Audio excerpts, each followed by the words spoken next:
구독과 좋아요, 알림 설정은 영상 제작에 큰 힘이 됩니다. SAT와 ACT 등 표준시험이 일부 명문대를 중심으로 부활하고 있습니다.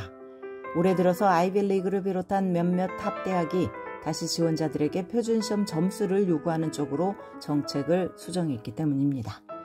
2020년 코로나19 팬데믹의 확산으로 학생들이 안전한 환경에서 시험을 치를 수 없었던 점, 그리고 고소득 가정의 학생들이 표준시험에서 고득점을 올리는 데 유리하다는 비판에 부딪혀 SAT와 ACT는 최근 몇 년간 대다수 대학의 입시에서 옵셔널로 전환이 되었습니다.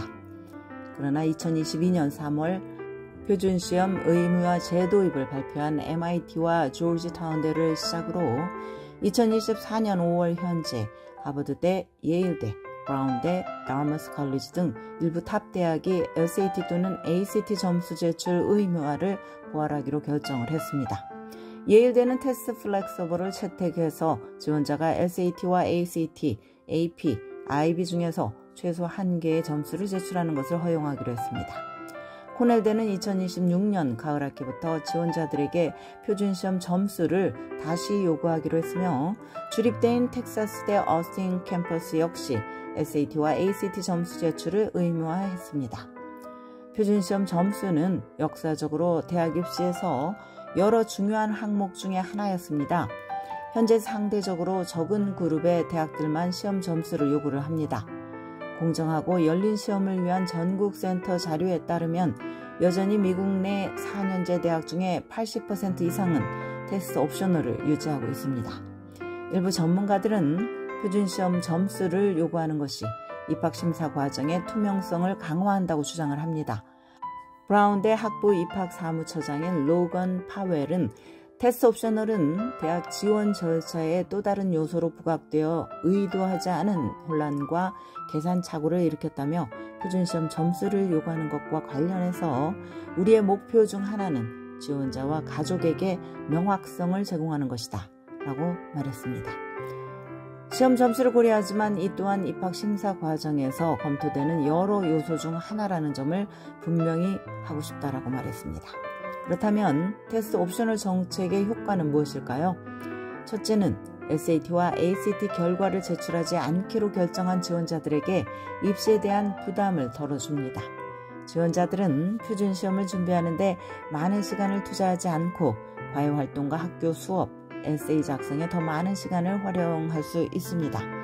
반면에 시험 점수를 제출하는 학생들은 강력한 점수를 가진 경우에 지원자 풀에서 좀 더 돋보일 수 있을 것입니다. 물론 이 점수가 원서의 다른 요소들과 조화를 이루어서 대학에 좋은 인상을 줄 경우에 한해서입니다.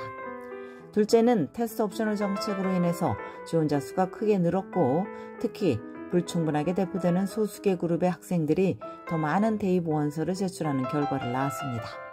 표준시험 같은 장벽이 없을 때 더 많은 학생들이 원서를 접수한다는 사실은 테스트 옵셔널 정책은 보여줬습니다. 이처럼 테스트 옵셔널과 테스트 의무화가 혼재된 상황에서 학생들은 무엇을 해야 할까요?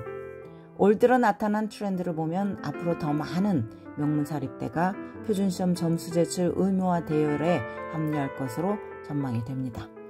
그러나 한시적으로든 중장기적 또는 영구적으로든 여전히 다수의 대학들은 테스트 옵셔널 정책을 유지할 것이 확실합니다. 이런 상황에서 변함이 없는 것은 고등학교 성적과 과외활동의 중요성입니다.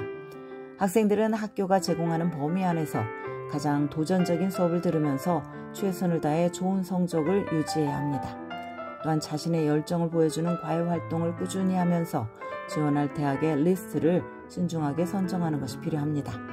경쟁이 치열한 엘리트 고등학교에 재학 중인 학생이라면 테스트 옵셔널 정책을 말 그대로 해석하는 실수를 저지르지 않도록 주의를 해야 합니다. 경쟁력 있는 점수를 제출을 해야 탑 대학에 합격할 수 있다는 뜻으로 이해하면 됩니다. 목표로 정한 대학의 합격자 중간 50%에 본인의 점수가 포함이 된다면 점수를 제출하는 것이 도움이 된다고 보면 됩니다. 지금까지 교육 전문 컨설팅 그룹 어드미션 메서스 진아킴이었습니다.